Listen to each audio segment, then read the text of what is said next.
নমস্কার, আমি শুভজিৎ সেন, বেথরাটি কলেজের ইতিহাস বিভাগের মাস্টারমশাই।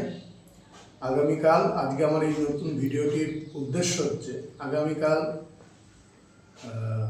বুধবার 27/8/2025 ফোর্থ সেমিস্টার এনইপি ওদের কালকে প্রথম মেজর পেপারের পরীক্ষা, ফোর্থ পেপার মেজর, যেটাই সিলেবাস রয়েছে সুলতানি যুগ, অর্থাৎ ভারতের সুলতানি যুগ এবং মুঘল যুগের শুরু। সেক্ষেত্রে দাঁড়িয়ে আমি ফোর্থ সেমিস্টার এনইপি ছাত্রছাত্রীদের একটা কথাই বলবো যে পরীক্ষা শুরুতে কোশ্চেন পেয়ে আগে খাতাটা ভালো করে ফিল আপ করতে হবে। খাতাতে উপযুক্ত জায়গায় তাদের অ্যাডমিট ফলো করে subject, paper, roll number, registration number এবং সেশনটা ফিল আপ করে নিয়ে তারপরে ভালো করে প্রশ্ন দেখে প্রশ্নের সঠিক উত্তরটা ভেবে নিয়ে তারপরে যেন তারা খাতায় সেটাকে লেখে।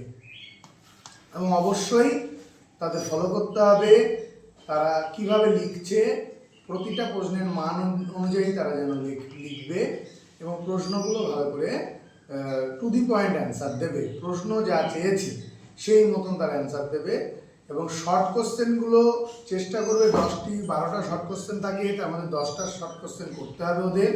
সেই শর্ট কোশ্চেনগুলো যথোপযুক্তভাবে যেন প্রথম পাতার প্রথম দিক থেকে যেন তারা শুরু করে, তারপরে তারা বড় প্রশ্নের মধ্যে যাবে এবং যে কোনোভাবে তারা যেন সেই জায়গাটা সঠিকভাবে লেখে। এটাই তাদের লক্ষ্য থাকবে যে কালকে 27 তারিখ বুধবার মেজর সাবজেক্ট ফোর্থ পেপার মেজরের যেটা পরীক্ষা সেটা 2টো থেকে 4:30 পর্যন্ত হবে। আমাদের বেথুয়া কলেজের ছাত্রছাত্রীদের পরীক্ষার সিট পড়েছে পলাশী কলেজে। তারা যেন সঠিক সময় কাল প্রথম দিন সঠিকভাবে ট্রেনে বাসে খুব সাবধানতার সাথে যাতায়াত করে এবং সঠিক সময়ের মধ্যে যেন তারা কলেজে পৌঁছে যায়, এটাই তাদের বলার।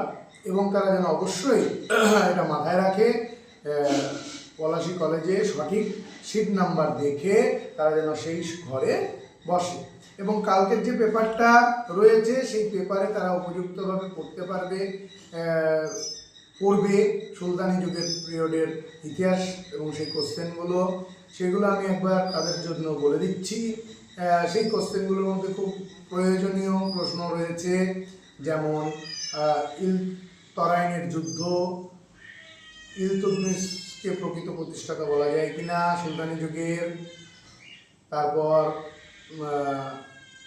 কিভাবে তারা অর্থাৎ বলবনের রাজনৈতিক আদর্শ, সুলতানি রাষ্ট্র কি ধর্মাশ্রয়ী ছিল কিনা, হিন্দু মুসলমান সংস্কৃতি, এইরকম বিভিন্ন যে কোশ্চেনগুলো রয়েছে। এছাড়াও বিজয়নগর থেকে বাহামণি থেকে পড়বে, বিজয়নগরের যেমন শাসন ব্যবস্থা, রাজা কৃষ্ণচন্দ্র রায়, বাহামণিতে মাহমুদ গাওয়ান, এছাড়া মোহাম্মদ বিন তুগলক, তাকে পাগল রাজা কেন বলা হয়, ফিরোজ শাহ তুগলকের অর্থনৈতিক সংস্কার,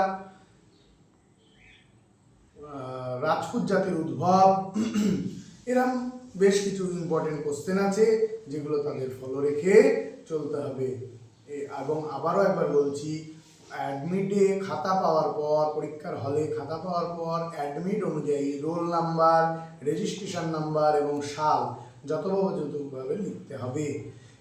তারপর তারা যেন খাতাটাকে সুন্দর করে মার্জিন দিয়ে টু দি পয়েন্ট অ্যান্সার তারা যেন তৈরি করে।